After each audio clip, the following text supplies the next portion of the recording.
Pas du tout, Jean-Rémy. Cela fait d'ailleurs partie des incohérences du projet de loi de Christiane Taubira, la garde des Sceaux. Rouler sans jamais avoir passé son examen de conduite, ou réussi à l'obtenir, deviendrait moins grave et serait donc moins sanctionné que conduire avec un permis invalidé faute de points, suspendu ou annulé par décision judiciaire. Le danger pour les autres usagers de la route n'est pourtant pas le même.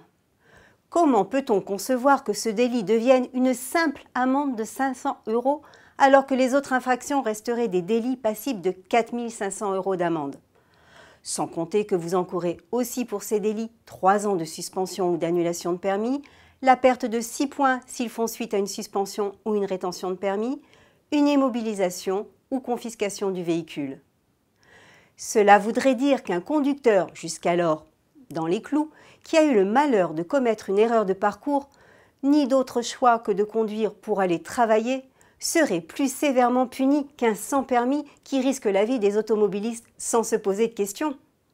Certes, l'amende maximale de 15 000 € d'amende qu'ils encourent actuellement est toute théorique.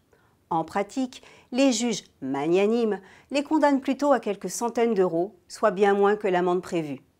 Et si les récidivistes sont davantage sanctionnés, les amendes n'atteignent jamais un tel plafond, les revenus étant pris en compte et les prévenus pas toujours solvables.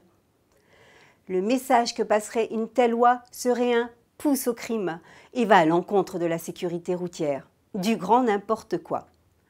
En espérant que la ministre de la Justice revienne sur cette décision, à la semaine prochaine.